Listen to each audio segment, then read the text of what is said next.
The reversal of the signs is being practiced here, and they, friends of Hecate, are going into this very deeply.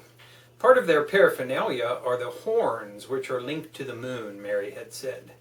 The images of the horned god and the naked goddess are the oldest surviving icons of worship. One of the earliest examples of the horned god can be found at the Caverne de Troyes Frères in Ariège, France. This is the famous Sorcerer, a Stone Age drawing depicting a man covered in an animal's skin and tail and wearing a face mask. The picture conveys movement, and on top of the dancing man's head are the antlers of a stag. That's from a very interesting book called The Dark Worship, The Occult's Quest for World Domination by Toyne Newton. It's an interesting book anyway. Hello and welcome to another edition of the Stench of Truth. I want to talk about a couple of things. One that I briefly touched on before was the extremely high rate of suicide amongst veterans and people in the armed forces.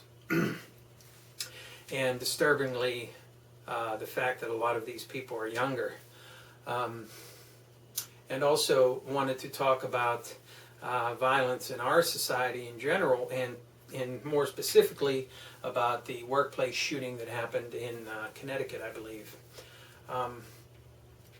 Very soberly, I want to point out that it is no coincidence, and it is a definite prescription of the mainstream media to shuffle under the rug the fact that our veterans have such a high percentage rate of suicides, and not to talk about this in any sense to really try to come to terms with the reason why this would be so.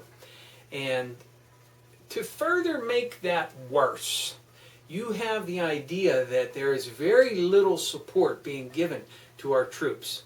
They're being literally used like cannon fodder in wars that should not be fought, killing, dying, and being maimed in those wars for ideas and ideals that make no sense.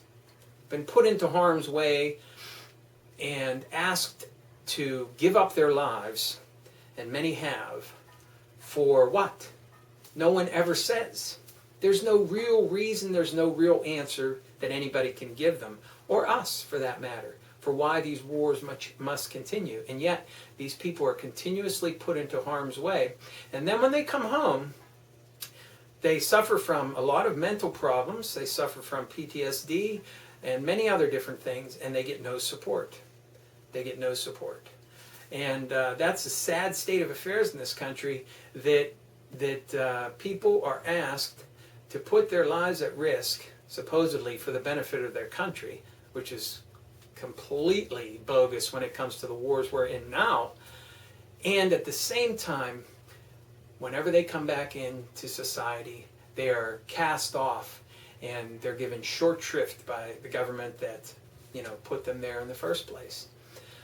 So why the suicides? For the reasons I just cited.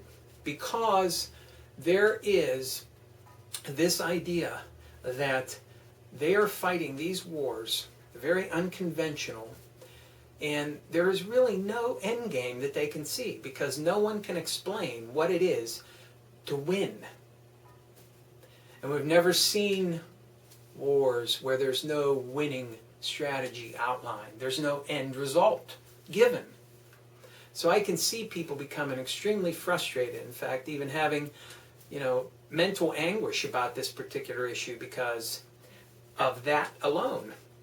But then they see their fellows coming back to society, being cast off by the government, not given the support that they need, not giving the medical care that they need, not being given all of the things that they should have, being that they have been in the employ of their government, supposedly doing what is best for the United States, and they're thrown aside like so much trash.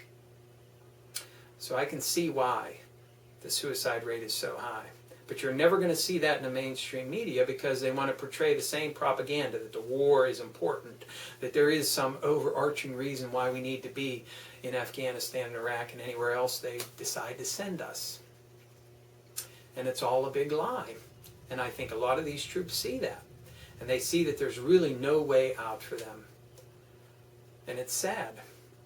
And it's a reflection of what's going on everywhere.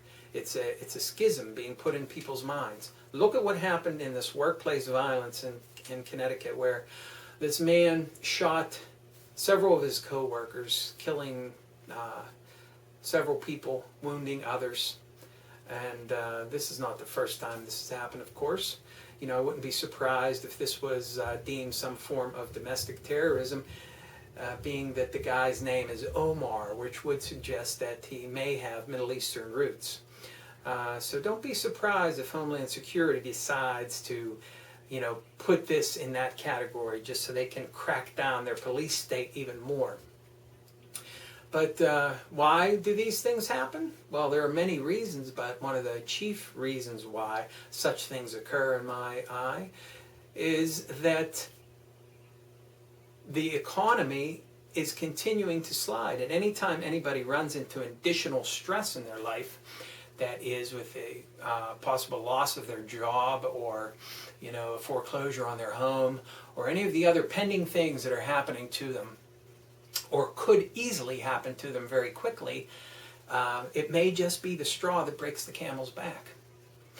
And make no mistake, I have no doubts that the people in this country are being subjected to various kinds of mind manipulation.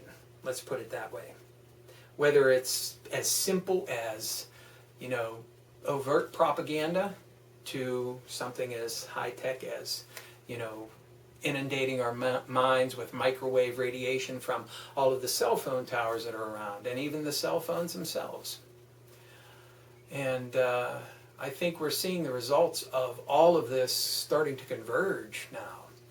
And I think that we may see an increase in this kind of behavior. And I would caution everybody to be aware of this and be aware of where you stand in all of this. And realize that some of this may be manipulation. And some of this may be manufactured in order to cause people to become more distressed, more fearful, and then more inclined to accept the beneficent government coming to their aid and the overarching police state cracking down so that they can feel safe again. Don't buy it because it's nonsense. Thank you. Good day.